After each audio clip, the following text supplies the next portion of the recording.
I'm Jordan Mechner. I'm the writer and game designer on Prince of Persia: The Sands of Time. Farah is an Indian princess, the daughter of a Maharaja whose palace is attacked and conquered by the Prince of Persia and his father's army.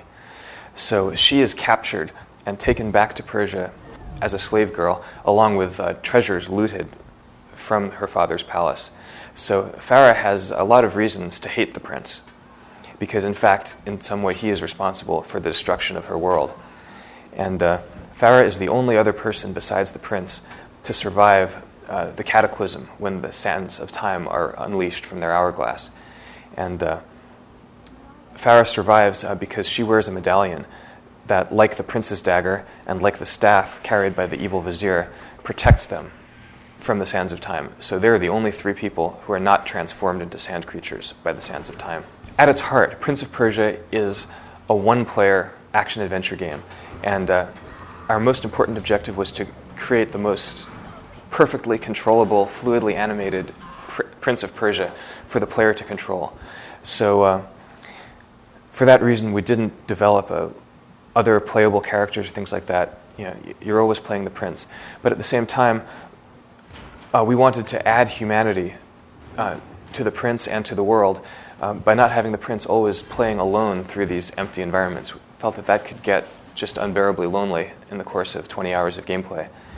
And of course, an Arabian Nights action-adventure story has to be a love story. You can't have a Prince of Persia game with no princess. And yet, at the same time, we wanted to go beyond the storyline of Prince of Persia 1, where the princess is simply an objective waiting at the end of the game. So our solution was to create the character of Farah, who is a classic Arabian Nights character. She's an exotic Indian princess who starts out hating the prince as her enemy and ends up becoming his ally and gradually falling in love with him. And they have this kind of bickering relationship where they're both attracted to each other, but they're both too proud to admit it. And that develops in the course of the story as they face these terrible dangers and are forced to work together to survive.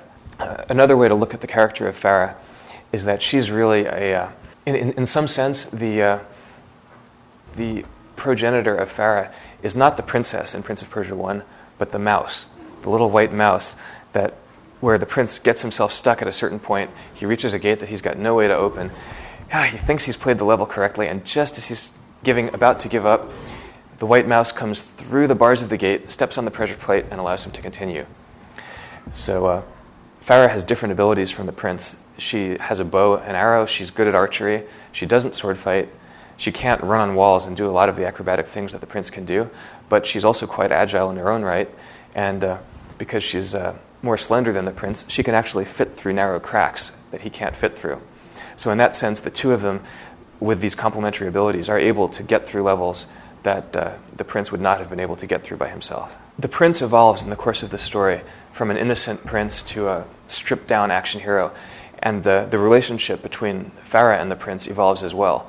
They start out pretty cool to each other, and this is reflected in Farah's AI, as even when she follows the prince, she stands a good distance away, and in their weight animations, their body language reflects this certain a mutual interest but coolness between them.